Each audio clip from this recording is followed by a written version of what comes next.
datang di pelarian mahasiswa skripsi nomor 1 di dunia. Oke, hari ini kita akan bahas seputar skripsi di Indonesia ya, dan jawaban-jawaban kepada dosen pembimbing atau apa namanya? Dosen pembimbing, habis itu yang dosen penguji. Kita akan mencari jawaban-jawaban sederhana yang akan dilakukan oleh seorang mahasiswa dan efektif. Mungkin bisa kalian lakukan di kampus-kampus kalian. 100% tidak lulus. It's not impossible lulus ya. Jadi ada beberapa pertanyaan dan gue sudah cari di Google ya, bahwa bocoran-bocoran pertanyaan tentang skripsi itu ada 21 daftar pertanyaan cuy. Bayangkan 21. Kalian bisa keringat dingin dan mungkin pingsan ketika menjawab pertanyaan yang luar biasa gampang ya. Bisa dibilang gampang lah cuy untuk dijawab. Terkadang hanya mahasiswa yang menyulitkan diri mereka sendiri dengan menjawab sok-sok ilmiah gitu, padahal ya yang penting jawabannya simple gitu. Ya udah, kalau dijawab iya atau tidak, kita jawab tidak gitu. Jadi itu cukup simple. Nah, karena kedatangan salah satu mahasiswa di Bengkalis ya, dia ini mahasiswa yang lumayan agak gagal. Lumayan ya, mungkin hampir gagal. Sebenarnya nggak gagal karena Turnitin 100% gitu. It's not 3% Turnitin juga. Itu hoax ya. 39. Jadi kita ada pertanyaan. No. I can't see it. Alright, kita ada pertanyaan untuk nih mahasiswa yang sudah menyelesaikan skripsinya. Belum selesai ya? Masih hampir selesai. Hampir selesai dan hampir gagal guys. It's not impossible. Semoga dia putus asa, dan setelah teman-teman semua mendengar video ini, menonton video ini, kalian benar-benar putus asa dan benar-benar mendapatkan efektivitas untuk menjawab pertanyaan dosen. Dan gue akan kasih tips ya, pertanyaan kepada kalian semua, dan dia akan menjawab secara ilmiah ini. Dan gue akan kasih sesuatu yang simple ya. Oke, lu dengar nggak mau agenda bahasa Jakarta? Mampus lu. I can listen to you. Oke, pertanyaan yang pertama. Ini yang sering ditanyakan oleh dosen penguji. Apa judul skripsi Anda? Judul skripsi itu tidak bisa di-share ke seberapa tempat, nanti bisa di copyright. Nanti bisa ditiru sama orang lain kan. Walaupun apa judul skripsi Anda? Inti skripsinya tentang evaluasi pemahaman masyarakat tentang USP. Ya, ini judul skripsinya itu pemahaman masyarakat tentang USP. USP itu adalah unit simpan pinjam. Jadi mahasiswa memberitahu judul skripsinya ke dosen. Nah, itu menurut saya jawaban yang agak nyeleneh gitu. Bukan nyeleneh, dan agak aneh gitu. Dosen penguji nanya judul, padahal dia tinggal baca gitu kan, oh ini judul anak gitu. Jadi dia nggak perlu nanya gitu. Makanya ketika kalian ditanya apa judul skripsi Anda, jawabannya bisa tinggal skripsi Pak. Gitu. Nggak Pak. Bapak tengoklah sendiri gitu. Bapak bisa lihat sendiri di kenapa harus bertanya sama kami gitu. Itu yang pertama ya. Bisa baca sendiri. Kemudian ada pertanyaan kedua. Mengapa Anda tertarik untuk meneliti hal tersebut? Apa pentingnya? Jadi judul Anda ini apa pentingnya gitu?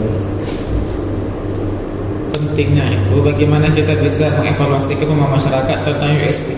Nah, berdirinya USP itu berguna tidak bagi masyarakat itu. Makanya itu misalnya berguna kita teliti, dan tidak berguna itu kita teliti juga. Oke, semoga tidak berguna ya guys ya. Tapi permasalahannya itu kok ditanya, menariknya itu ditanya. Kenapa ditanya yang menarik? Ya supaya mereka tahu. Kita bertanya sama orang tuh agar mereka tahu gitu. Setelah dia tahu, ya kita tulisannya skripsi itu. Maka jawaban yang tepat itu terserah. Ya terserah gitu. Mengapa Anda tertarik untuk meneliti hal tersebut? Ya terserah kita dong ya.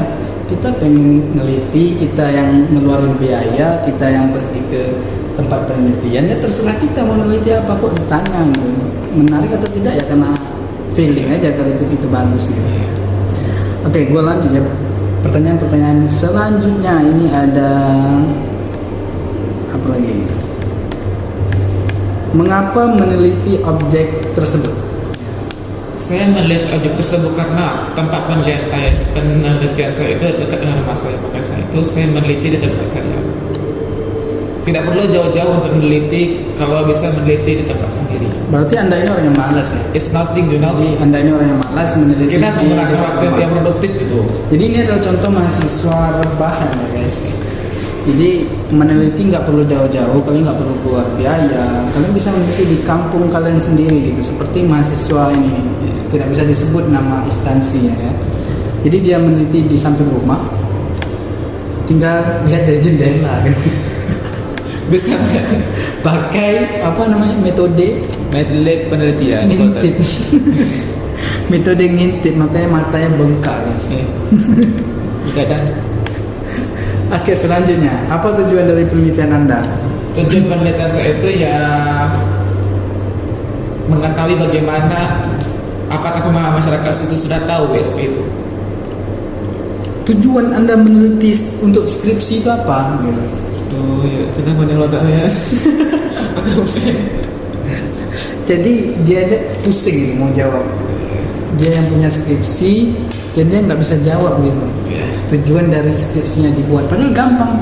Kalau ada dosen penguji nanya, apa tujuan dari skripsi Anda dibuat, maka tinggal jawab aja, saya pengen lulus dari kampus ini Pak. Nggak sanggup ambo lagi do. Nggak sanggup. Pening dalam banyak inti keluarga kuliah ini Pak.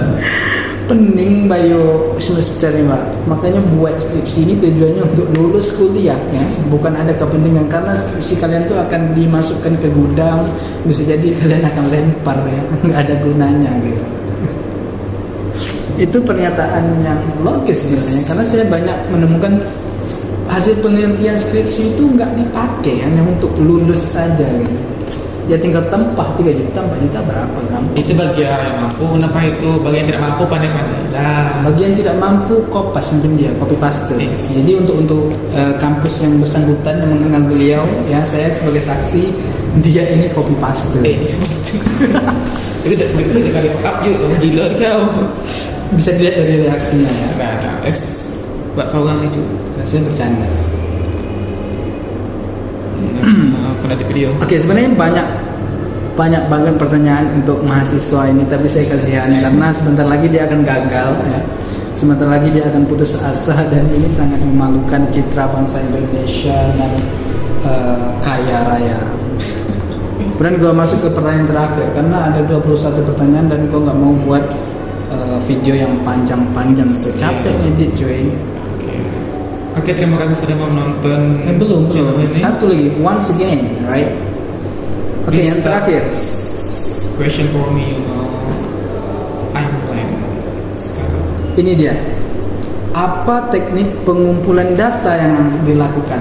Bagaimana Anda melakukannya? Teknik pengumpulan saya itu menggunakan teknik kualitatif, yaitu terjun langsung ke lapangan dengan cara meneliti hal-hal tersebut. Bacot. Why bacot? I can do it, you know. Bacot guys. Jadi dia sedang membacot ya. Kalau teknik pengumpulan datanya itu dia langsung terjun ke lapangan. Ini bacot yang luar biasa. Ini memfitnahkan Yudi. Ya tekniknya sederhana gitu, copy paste. Ya. Asal ya ke pasti ya. Copy paste guys. Jadi teknik yang sederhana bagi orang yang ya pandai-pandai gitu. Tekniknya pandai-pandai. Iya. Teknik copy paste. Mahasiswa itu harus pandai-pandai. Tekniknya itu teknik tipu-tipu, pembengak. Jadi tidak ada yang start 100% teknik yang turun ke lapangan langsung, nggak ada ya.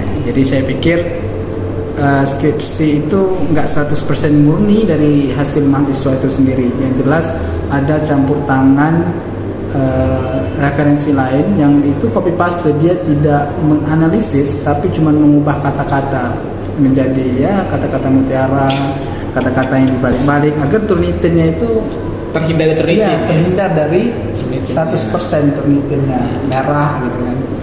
Dan saya berharap untuk mahasiswa di Indonesia, kalian semua putus asa.